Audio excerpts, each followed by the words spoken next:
Students, कैसे हैं आप सभी का आपके अपने इस यूट्यूब चैनल ऑल मैथ्स विजय में तहे दिल से स्वागत है। और कक्षा 10 गणित की बोर्ड एग्जाम के लिए अपन तैयारी कर रहे थे और तैयारी करते हुए मॉडल पेपर मैंने चला रखे थे और मॉडल पेपर फर्स्ट अपना चल रहा था और मॉडल पेपर फर्स्ट के स्टूडेंट्स ये पार्ट नंबर सेकंड है। इससे पहले मॉडल पेपर फर्स्ट का मैंने पहला पार्ट क्लियर कर दिया है। उस पहले पार्ट में मैंने आपको क्लियरली पूरा समझाया था आपको कि बोर्ड एग्जाम में आपको किस तरीके से क्वेश्चन को करना है, कैसा पेपर आने वाला है, कैसा पूरा क्लियर मैंने करवाया था। मॉडल पेपर फर्स्ट का वो पार्ट नंबर पहला था जिसमें मैंने आपको आपके मॉडल पेपर पहले के प्रश्न नंबर पहला जिसमें रोमन में कुल 12 क्वेश्चन आने वाले हैं उनको क्लियरली पूरा मैंने समझाया था आपको। तो मॉडल पेपर पहला जो है, मॉडल पेपर फर्स्ट जो है उसका ये पार्ट नंबर सेकंड है। पार्ट नंबर फर्स्ट में मैंने पहला क्वेश्चन जिसमें रोमन में कुल 12 सवाल थे उनको क्लियर कर दिया था और मॉडल पेपर फर्स्ट के पार्ट नंबर जो पहला था उसका वीडियो का लिंक डिस्क्रिप्शन बॉक्स में लगा रखा है या साथ में आई बटन पे भी लगा दिया मैंने। तो वहां पे जाके आप उस वीडियो को जरूर देखें जिसमें मैंने इस मॉडल पेपर जो फर्स्ट जो आपके सामने मोबाइल की स्क्रीन पे आ रहा है इसका मैंने क्वेश्चन नंबर जो पहला था जिसमें रोमन में कुल 1 से लेकर 12 तक सवाल थे, एबे सदा वाले क्वेश्चन, विकल्प वाले क्वेश्चन जो थे वो मैंने क्लियर करवा दिया था। तो ये मॉडल पेपर फर्स्ट का पार्ट नंबर सेकंड है जिसमें मैं आपको आपके मॉडल पेपर या आपके एग्जाम में आने वाले दूसरे क्वेश्चन को मैं आपको क्लियर कराऊंगा। दूसरे क्वेश्चन में स्टूडेंट्स रिक्त स्थान वाला क्वेश्चन आएगा। दूसरा जो क्वेश्चन है जो आपके सामने मोबाइल की स्क्रीन पे आ रहे हैं, दूसरा जो क्वेश्चन है वो आपके पेपर में बोर्ड एग्जाम कक्षा 10 की बोर्ड एग्जाम में प्रश्न नंबर जो दूसरा है वो दूसरे में रिक्त स्थान आने वाले हैं। दूसरे क्वेश्चन में रोमन में कुल 6 क्वेश्चन होंगे जिनका खाली स्थान वाला क्वेश्चन होगा, रिक्त स्थान वाला क्वेश्चन होगा जिनमें से अपने को उचित शब्द की पूर्ति करके उसमें अपने को पूरा करना है। तो क्वेश्चन नंबर जो दूसरा है वो मोबाइल की स्क्रीन पे आ चुका है, वैसे मैंने लिख भी दिया है क्वेश्चन को। तो देखिए पहले क्वेश्चन को अपन समझते हैं, ध्यान दीजिए। तो part number model paper first चला रखा है मैंने, उसका पार्ट नंबर है सेकंड है जिसमें मैं आपको दूसरा क्वेश्चन क्लियर है, दूसरे क्वेश्चन से वीडियो को स्टार्ट करूंगा। पहला वाला क्वेश्चन जिसमें रोमन में कुल 12 सवाल थे वो मैंने क्लियर कर दिया था। तो दूसरे क्वेश्चन में क्या कर रहा है आपके सामने क्वेश्चन देख लीजिए। दूसरा क्वेश्चन में बोल रहा है रिक्त स्थानों की पूर्ति करो, रिक्त स्थानों की पूर्ति करना है। और दूसरे क्वेश्चन में रोमन में कुल 6 क्वेश्चन है। पहला क्वेश्चन है यदि a1/a2 बराबर b1/b2 बराबर c1/c2 हो तो समीकरण निकाय का हल होता है, रिक्त स्थान होता है, समीकरण निकाय का हल खालिस्तान होता है। खालिस्तान में अपने क्या लगाना है वो देख लीजिए यहाँ पे। तो ध्यान दीजिए, आपको मैंने पीछे वाले पार्ट में मैंने क्लियरली समझाया था आपको कि इस तरीके से आपके एग्जाम में एक पट्टी होती है जिसमें पट्टी बनाई हुई होती है। एग्जाम में जो नोटबुक जो एग्जाम में जो आपको कॉपी देते हैं लिखने के लिए उसमें एक पट्टी होती है, वहां पर क्वेश्चन नंबर 1 मैंने एक से ऊपर वाला मैंने पीछे वाले पार्ट में क्लियर करा दिया है। तो ये क्वेश्चन नंबर स्टूडेंट्स आपका रोमन में मुख्य दूसरा क्वेश्चन है, दूसरा मैंने लगा दिया है। तो आपको इस पट्टी के नीचे यहाँ पर ऊपर क्वेश्चन नंबर पहला हो जाएगा, क्वेश्चन नंबर पहला के नीचे क्वेश्चन नंबर दूसरा, इस तरीके से आप लगाओगे। क्वेश्चन नंबर दूसरे को इस तरीके से लगाना है आपको, क्वेश्चन नंबर दूसरा और dash dash dash question number रखें। और यहाँ पर क्वेश्चन नहीं लिखना है आपको, क्वेश्चन क्या लिखोगे आप, रिक्त स्थानों की पूर्ति कीजिए, आपको नहीं लिखना है और हल लगा देना है। हल के नीचे रोमन में 1 2 3 इस तरीके से आपको करना है, ठीक है। अब ध्यान दीजिए पहला क्या है, यदि a1/a2 बराबर b1/b2 बराबर c1/c2 हो तो समीकरण निकाय का हल खालिस्तान होता है। तो ध्यान दीजिए स्टूडेंट्स, चैप्टर 3 जो प्रश्नावली 3.1 है, चैप्टर 3 का एक्सरसाइज 3.1 है, 3.2 मान लो वहां से क्वेश्चन है ये।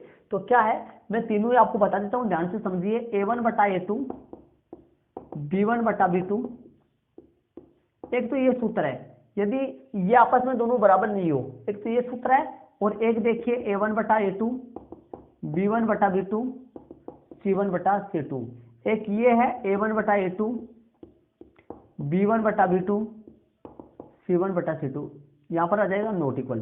तो ध्यान दीजिए स्टूडेंट्स, यदि ये पहला सूत्र आता है तो समीकरण निकाय का कैसा हल होता है, अद्वितीय हल होता है। कैसा हल होता है, अद्वितीय हल होता है, समीकरण निकाय का अद्वितीय हल होता है।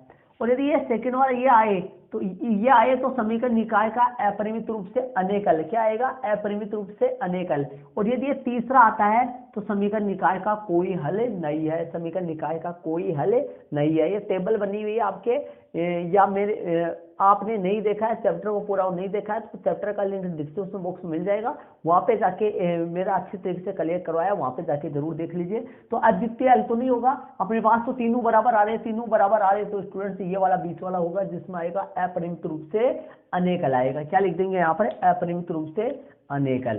तो यहाँ पर लगा देंगे अपन अपरिमित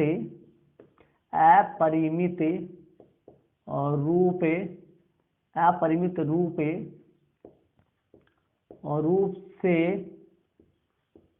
अनेक, अपरिमित रूप से अनेक हल, अपरिमित रूप से अनेक,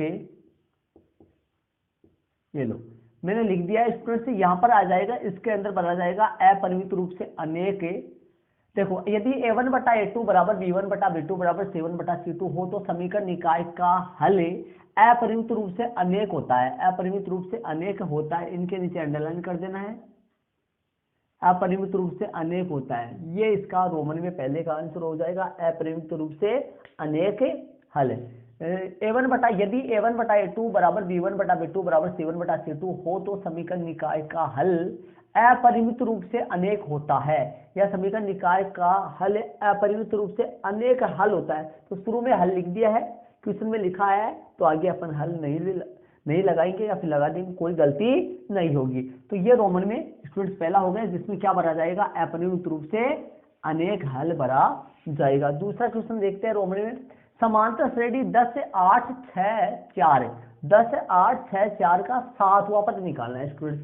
किसका, 10 8 6 4 का, किसका 10 8 6 4 का, 10 8 6 4, इसका अपने को कौन सा पद निकालना है, दूसरा पद, इसका अपने को सातवां पद निकालना है। 10 8 6 4 का, 10 8 6 4 का कौन सा पद निकालना है, सातवां पद निकालना है। तो यहाँ पर a कितना है, प्रथम पद बताइए a कितना है, a का मान अपने पास 10 है, सार्वंतर d बताइए d कितना है, d का मान अपने पास कितना है, सार्वंतर d कितना है, 8 माइनस 10 माइनस का 2 आएगा। तो देख लीजिए a का मान तो 10 है, प्रथम पद 10 है और सार्वंतर d माइनस 2 है। तो अपन क्या लिखेंगे, सातवां पद निकालेंगे, a 7 बराबर a प्लस में 6d हो जाएगा, a 7 बराबर a प्लस में 6d हो जाएगा। a 7 मतलब सातवां पद का सूत्र क्या होगा, सातवां पद का सूत्र होता है a प्लस में 6d। a का मान कितना है, 10 है, और 6 गुना d का मान कितना है, d का मान कितना है, माइनस का 2 है, माइनस का 2 यहाँ लगा दूंगा।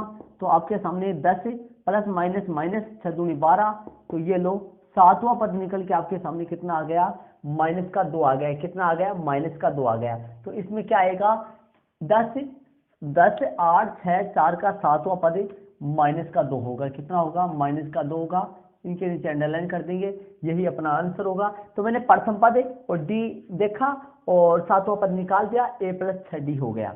तो ये हो गया आपका रोमन में दूसरा। रोमन में तीसरा अपन करते हैं। रोमन में तीसरा का क्वेश्चन देख लीजिए क्या बोल रहा है। इनको यदि आप ऐड करना चाहो तो साथ साथ ऐड कर सकते हो, ऐड कर सकते हो अपनी नोटबुक में। रेखाखंड PQ, ध्यान दीजिए रेखाखंड PQ, और आप मेरे नोटबुक में इनको लिख लीजिए, पूरा मॉडल पेपर लिख लीजिए। इस मॉडल पेपर में स्टूडेंट से, इस मॉडल पेपर में टोटल क्वेश्चन, आपके मॉडल पेपर में यदि टोटल क्वेश्चन अपन गिनती करें, रोमन में क्वेश्चन है, मुख्य क्वेश्चन है, टोटल क्वेश्चन अपन गिने तो टोटल क्वेश्चन 50 क्वेश्चन आने वाले हैं। कितने आने वाले हैं, 50 क्वेश्चन आने वाले हैं। 50 में से 35 या 40 क्वेश्चन आपके इस पेपर में से आने वाले हैं। तो पेपर को कर लिए स्टूडेंट्स पूरा कर लीजिए, विश्वास आपको करना होगा। पूरा पेपर आपके हर साल अपने बनाए हुए पेपर में से बहुत सारे क्वेश्चन पढ़ते हैं, लगभग आधे से ज्यादा क्वेश्चन आपके समथिंग पढ़ जाएंगे।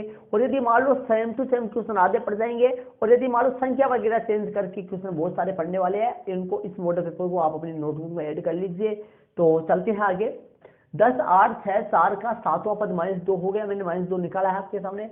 अब देखिए रेखाखंड PQ को बिंदु R, रेखाखंड PQ को बिंदु R, देखो रेखाखंड PQ ये है, ये PQ है। तो PQ को बिंदु R अनुपात में विभाजित करता है, बिंदु R किस अनुपात में विभाजित करता है, देख लीजिए। रेखाखंड PQ को बिंदु R, ये बिंदु R यहाँ पर है, ये बिंदु ये रहा, रेखाखंड PQ को, ये PQ रेखाखंड है, इसको बिंदु R अनुपात में विभाजित करता है। तो ये प्रश्नावली आपका 11.1 का सवाल है, मतलब चैप्टर 11 का सवाल है। तो देख लीजिए, ये PQ को, ये जो R है, PQ रेखाखंड को ये जो बिंदु R है, ये बिंदु R किस अनुपात में विभाजित करता है, ये अपने को पता करना है। देखिए ऐसा बताइए, नीचे वाली रेखा देखिए, बिंदु R के संपाती बिंदु नीचे P3 है। तो ये बताइए, ये जो P और P5 है, P और P5 के P5 को ये P3 जो बिंदु है, ये किस अनुपात में बांट रहा है?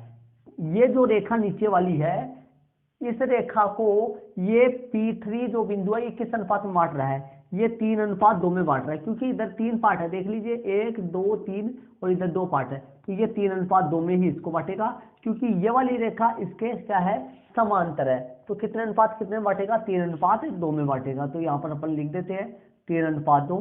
तो ये कितने में बांटेगा? 3:2। यहाँ पर लिख देते हैं 3:2। 3:2 में बांटेगा, इसके नीचे अंडरलाइन कर देना, ये हो गया 3:2। इसका आंसर कितना आएगा? 3:2। मैं दूसरे पेन से लिख देता हूँ।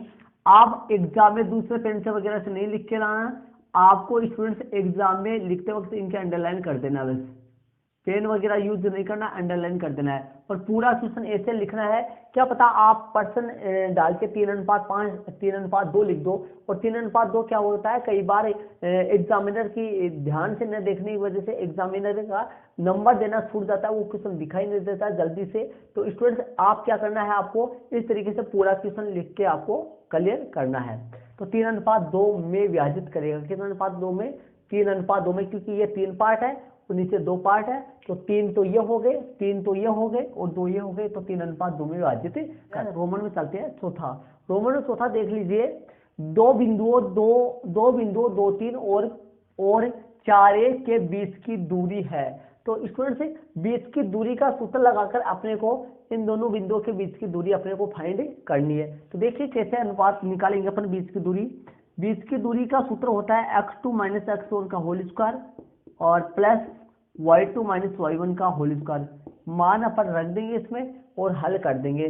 x2 कितना है? x2 कितना, देखो ये x1 y1 होता है, ये x2 y2 होता है, ये x1 y1 और ये x2 y2। तो बताइए x2 कितना है, मान रख देते हैं। x2 कितना है? x2 अपने पास कितना है? 4 है। 4 माइनस x1 कितना है? 2। 4 - 2 का होल स्क्वायर। y2 कितना है? 1 है। y1 कितना है? y1 3 है। 1 - 3 का होल स्क्वायर। हल करते हैं, देखिए स्टूडेंट्स हल करेंगे तो रूट का रूट आ गया, 4 - 2 का होल स्क्वायर स्टूडेंट्स 2 बन गया। कितना बन गया? 2। तो 2 का स्क्वायर हो जाएगा, कितना का स्क्वायर हो जाएगा? 2 का स्क्वायर हो जाएगा। तो यहाँ लिख देंगे 2 का स्क्वायर 4 बन जाएगा, और यहाँ 1 - 3, तो स्टूडेंट्स -2 बचेगा। कितना आएगा? -2 आएगा, -2 का होल स्क्वायर, जो कि ये भी बन जाएगा 4। तो आपके सामने -2 का होल स्क्वायर है, जो कि 4 बन जाएगा। तो ये रूट 8 आया। 8 को मैं लिख पाऊंगा, 8 को जोड़ा बना लेंगे, 2 × 2। 8 को मैं क्या लिख पाऊंगा? 2 × 2 × 2। तो स्टूडेंट्स 2 का जोड़ा बन गया, तो 2√2 कितनी आएगी? 2√2। 2√2 आ गई। तो बताइए यहाँ पर क्या लिख देंगे अपन, इनके दोनों बिंदुओं के बीच की दूरी आ गई 2√2। 2√2 इन दोनों बिंदुओं के बीच की दूरी आ गई 2√2 इकाई है। 2√2 इकाई है, तो आपको यहाँ पर इकाई और लिख देना है, या ए लगा देना, इतनी जगह नहीं है। तो 2√2 इकाई है, दूरी है। यदि सेमी-मीटर किलोमीटर नहीं हो तो इकाई अपन लगा देते हैं। ये आ गया रोमन में कौन सा? स्टूडेंट्स चौथा हो गया। तो आगे वाले क्वेश्चन में चलते हैं। इनको ऐड करना चाहो तो आप रफली थोड़ा सा रफ की तरीके से, मतलब रफ तरीके से आप अपनी नोटबुक में इनको ऐड कर सकते हो। चलते हैं आगे, रोमन में 5वां में चलते हैं। tan थीटा बराबर √3 हो तो थीटा का मान खालिस्तान होगा। tan थीटा बराबर √3 हो तो देख लीजिए, tan थीटा बराबर क्या हो तो? √3 हो तो बताइए थीटा का मान। तो यहाँ पर बताइए थीटा की जगह अपने कितना डिग्री रखे, थीटा की जगह कितना डिग्री रखे ताकि tan उतने डिग्री का मान √3 हो जाए। तो यदि आपको टेबल नहीं आता है तो स्टूडेंट से जरूर से आप टेबल के लिए डिस्क्रिप्शन बॉक्स में जाकर आप चैप्टर 8 के प्लेलिस्ट में से वो पार्ट देख लीजिए आप, जिसमें मैंने टेबल अच्छी तरीके से क्लियर करवाई थी। यदि टेबल वाला वीडियो आप देख लोगे तो टेबल आप स्टूडेंट्स, मैं आपको कहता हूँ जिंदगी भर के लिए नहीं भूलोगे आप टेबल। मैंने इतने अच्छे तरीके से टेबल करवाई थी वहां पर, तो ध्यान रहे। तो बताइए थीटा की जगह मैं कितना डिग्री लगाऊं ताकि टेन उतने डिग्री का मान √3 हो जाए। तो टेन में √3 मान कितने डिग्री का होता है? 60 डिग्री का होता है। कितने का? 60 डिग्री का। तो यहाँ पर क्या आ जाएगा? टेन थीटा बराबर √3 हो तो थीटा का मान है, थीटा का मान खालिस्तान होगा। बताओ कितना डिग्री होगा? थीटा का मान होगा, खालिस्तान होगा, थीटा का मान 60 डिग्री होगा। कितना होगा? 60 डिग्री होगा। तो यहाँ पर अंडरलाइन अपन कर देंगे। तो देख लीजिए, यदि टेन थीटा बराबर √3 हो तो थीटा का मान 60 डिग्री होगा। कितना डिग्री होगा? 60 डिग्री होगा। तो इसमें 60 डिग्री आएगा क्योंकि टेन 60 डिग्री का मान √3 होता है। चलते हैं रोमन में छठा करते हैं अपने स्टूडेंट्स। रोमन में छठा बोल रहा है वर्ग अंतराल ए से बी का वर्ग चिन्ह है। वर्ग अंतराल ए से बी का वर्ग चिन्ह है। तो बताइए ए से बी का वर्ग चिन्ह, आप ध्यान दीजिए, इसका मतलब होता है स्टूडेंट्स से। इस लाइन का मतलब से होता है, कोई माइनस वगैरह नहीं है, कभी ध्यान रहे। इस लाइन का मतलब क्या होता है? से। तो ए से बी का वर्ग चिन्ह, ए से बी का क्या याद करना है? वर्ग चिन्ह याद करना है स्टूडेंट। तो मतलब आपको वर्ग चिन्ह का सूत्र बताया होगा, मैंने पढ़ाते वक्त बताया होगा। चैप्टर आपका 14 चला रखा है मैंने, उसको देखना चाहो तो देख सकते हो आप। वहां पर क्या है? निम्न सीमा प्लस उच्च सीमा बटा 2।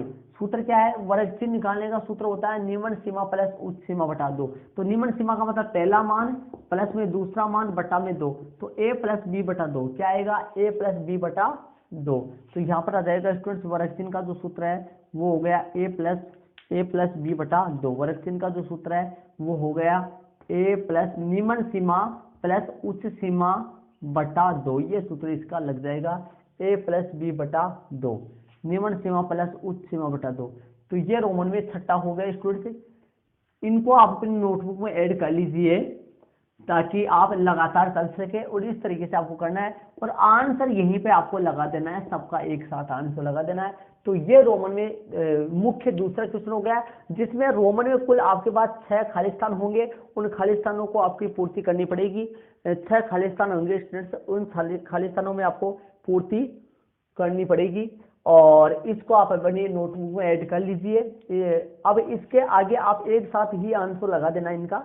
तो ये प्रश्न नंबर दूसरा हो गया, जिसमें रोमन में कुल मैंने 6 करवाए हैं। खालिस्तान का क्वेश्चन आएगा। तो इसके ऊपर आपका पहला क्वेश्चन होगा जो मैंने पीछे वाले पार्ट में करवाए थे, मॉडल पेपर फर्स्ट का जो पहला पार्ट था, उसमें मैंने क्वेश्चन नंबर पहला करवाया था, जिसमें रोमन में कुल 6 सवाल, रोमन में कुल पहले सवाल में रोमन में कुल विकल्प वाले क्वेश्चन थे, जो रोमन में कुल 12 सवाल मैंने क्लियर करवाए थे। ये क्वेश्चन नंबर दूसरा है। दूसरे में रोमन में कुल 6 सवाल हो गए खालिस्तान वाले। इसके ठीक नीचे क्वेश्चन आएगा तीसरा। कौन सा क्वेश्चन आएगा? तीसरा। तो इसके नीचे आगे डालना है, ऐसे डालना है डैश क्वेश्चन मार्क डाल के यहाँ पर हल लगा देना है। और हल लगा के रोमन में तीसरा, रोमन में कौन सा स्टूडेंट से? रोमन में तीसरा। इस तरीके से हल लगा कर रोमन में तीसरा लगाना है। और तीसरा क्वेश्चन स्टूडेंट्स आपको तीसरा क्वेश्चन इसके नीचे ही करना है। अभी ये खंड ए लगा रखा है, ऊपर ही ऊपर आप क्या लगाओगे एग्जाम में? ऊपर ही ऊपर खंड ए लगाओगे। खंड ए के नीचे क्वेश्चन नंबर फर्स्ट जिसमें रोमन में कुल 12 है वो आप करोगे, जैसे मैंने पीछे वाले पार्ट में करवाया था। उसके ठीक नीचे क्वेश्चन नंबर दूसरा डैश हल, और हल के बाद में ये दूसरा क्वेश्चन करोगे, आंसर यहाँ लगा दोगे सबका एक साथ। अब मुख्य तीसरा क्वेश्चन चला है। मुख्य तीसरा क्वेश्चन में रोमन में कुल 12 सवाल ऐसे थे, छोटे छोटे सवाल है, एक एक नंबर के सवाल है, करीबन 3-3, 4-4 लाइनों के सवाल है स्टूडेंट, 3-3, 4-4, 5-5 लाइनों के सवाल है। जो प्रश्न नंबर तीसरे में रोमन में कुल 12 सवाल आने वाले हैं, और रोमन में कुल 12 सवाल आ जाएंगे तो प्रश्न नंबर तीसरा कंप्लीट हो जाएगा।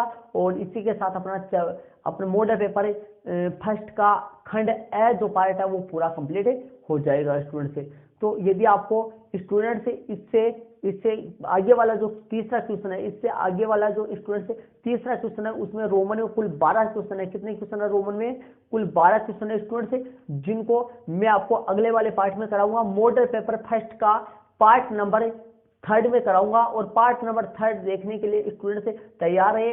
आगे आपको लगातार मिल जाएगा, लगातार सारे मिल जाएगा, आप अपने लगातार देखते चलिए। आपको ये मॉडल पेपर फर्स्ट का पार्ट नंबर 2 है, जिसमें मैंने आपको क्वेश्चन नंबर 2 हल करवाया है। खालिस्तान वाले कितने क्वेश्चन थे स्टूडेंट? 6 क्वेश्चन थे, जिनको मैंने आपको क्लियर करवाया है। तो स्टूडेंट से आगे वाला जो क्वेश्चन नंबर तीसरा है, इसी तरीके से लाइन लगा के तीसरा क्वेश्चन का रोमन में पहला दूसरा कुल 12 सवाल होंगे।